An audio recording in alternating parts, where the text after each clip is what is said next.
Hello friends, जय श्री कृष्ण। आप सभी का हमारे यूट्यूब चैनल पे हार्दिक स्वागत है।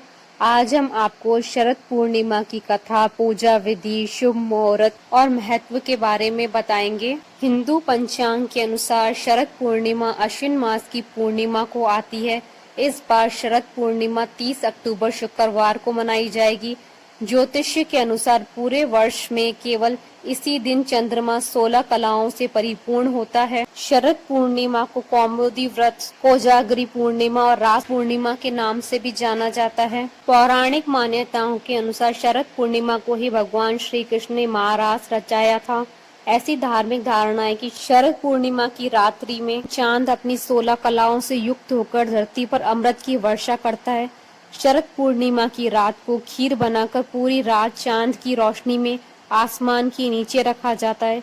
फिर अगले दिन सुबह से प्रसाद के तौर पर परिवार के सभी सदस्य ग्रहण करते हैं।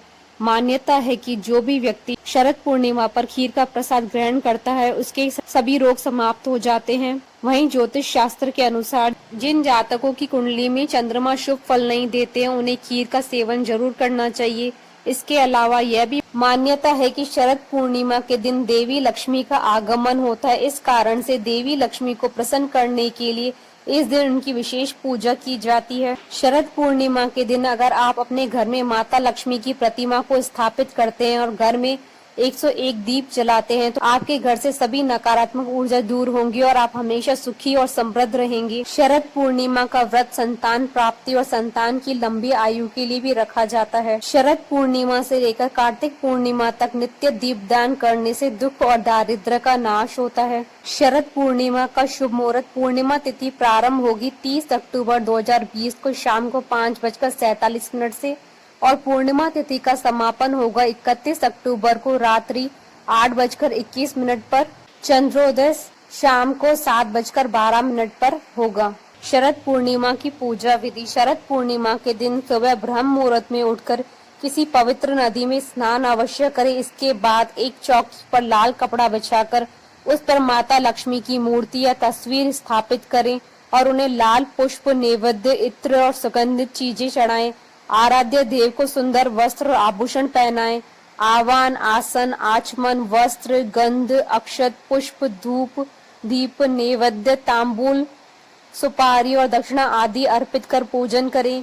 यह सभी चीजें अर्पित करने के बाद माता लक्ष्मी के मंत्र और लक्ष्मी चालीसा का पाठ अवश्य करें और उनकी धूप व दीप से आरती उतारें। इसके बाद माता लक्ष्मी को खीर का भोग लगाएं और किसी ब्राह्मण को इस दिन खीर का दान अवश्य करें। रात्रि के समय गाय के दूध से बनी खीर में घी और चीनी मिलाकर आधी रात के समय भगवान को भोग लगाएं। रात्रि में चंद्रमा के आकाश के मध्य स्थित होने पर चंद्रदेव का पूजन करें और खीर का नैवेद्य अर्पण करें। रात को खीर से भरा बर्तन चांदनी में रखकर दूसरे दिन उसका भोजन करें और सबको प्रसाद के रूप में वितरित करें। शरद पूर्णिमा के दिन चंद्रमा की रोशनी में खीर अवश्य रखें और अगले दिन उसे पूरे परिवार के साथ मिल बांट कर खाएं।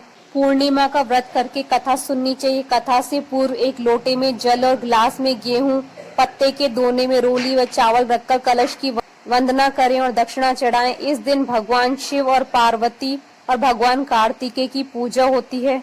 शरद पूर्णिमा को कुमार पूर्णिमा भी कहा जाता है। इस दिन कुंवारी लड़कियां सुयोग्य वर के लिए भगवान कार्तिकेय की पूजा करती हैं। इस दिन लड़कियां सुबह उठकर स्नान करने के बाद सूर्य को भोग लगाती हैं और दिन भर व्रत रखती हैं। शाम के समय चंद्रमा की पूजा करने के बाद ही अपना व्रत खोलती हैं। शरद पूर्णिमा की कथा। एक साहूकार के 2 पुत्रियां थी। दोनों पुत्रियां पूर्णिमा का व्रत रखती थी। बड़ी पुत्री पूरा व्रत करती थी और छोटी पुत्री अधूरा व्रत करती थी।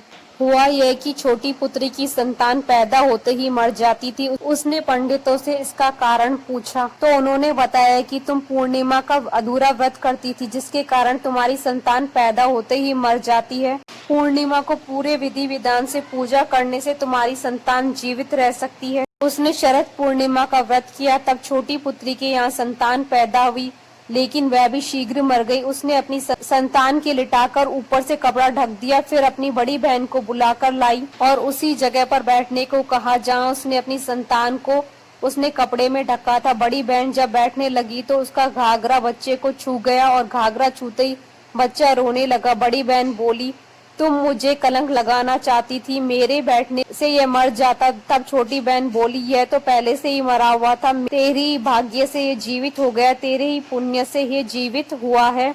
इस घटना के बाद उसने हर वर्ष शरद पूर्णिमा का व्रत करने लगी।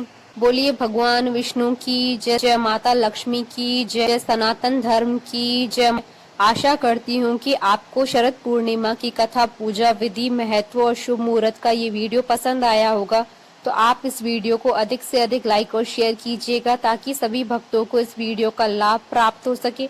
आप हमारे चैनल को सब्सक्राइब जरूर कीजिएगा ताकि आप और हम कनेक्टेड रहें। जय श्री कृष्णा।